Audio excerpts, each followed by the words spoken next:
என் பேர் முகமது தா, கோபிலேருந்து வந்திருக்கேன். மாணவி செயலாளராக இருந்திருக்காங்க.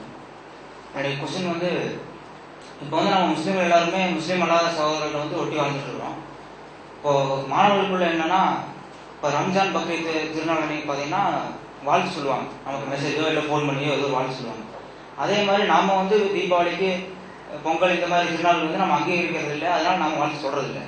அதனால வந்து அவங்க நம்மளை கொஸ்டின் எழுப்புறாங்க என்னன்னா, நீங்களே சொல்றது இல்லை இந்த மாதிரி அப்படின்னு சொல்லி. அந்த மாதிரி நம்ம வாழ்த்து சொல்லலாமா சொல்லக்கூடாதா? அதே மாதிரி பிறந்த நாளுக்கும் இந்த மாதிரி கேட்குறாங்க, வாழ்த்து சொல்லலாமா? இஸ்லாமிக் நியூ இயருக்கு மெசேஜ் அடிக்கிறாங்க, நமக்கு வந்து ரம்ஜான் வாழ்த்து பக்ரீத் வாழ்த்து நமக்கு என்ன செய்வாங்க, அவங்க சொல்லுவாங்க. சொல்லிட்டு அவங்க என்ன எதிர்பார்ப்பாங்கன்னா, நான் காட்டக்கூடிய ஒரு நல்லிணக்கத்தை நீங்களும் காட்டு அப்படின்னு சொல்லி என்ன செய்வாங்க, அவங்களுடைய தீபாவளிக்கு நீ ஒரு கான்செப்ட் நம்ம அங்கீகரிக்கிறோம்.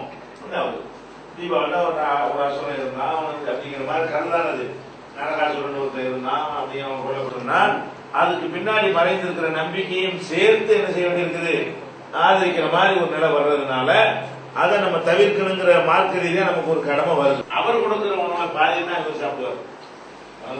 வெஜிடேரியன் கொடுக்கிற எந்த உணவு கொடுத்தாலும் இவர் சாப்பிட்டுருவார். ஆனா இவர் வீட்டுல சமைக்கிற உணவுல பாதி சாப்பிடுவாரு, பாதி சாப்பிட மாட்டாரு. அப்ப ஏன் இப்படி வருதுன்னு கேட்டா, அவங்க பிராடா என்ன வேணாலும் சரின்னு நினைக்கிறவர்களுக்கு பிரச்சனையே கிடையாது. இப்படித்தான் இருக்கணும் அப்படிங்கிறவங்களுக்கு எப்பவுமே என்ன வர ஒரு பிரச்சனை வரும். அப்ப நம்ம இதுல நல்லிணக்கம் என்னன்னு கேட்டா, கடவுளா இருக்கலாம், எத்தனை கடவுளா இருக்கலாம், எல்லாம் அதுல ஒன்றா இருந்திருக்கணும்.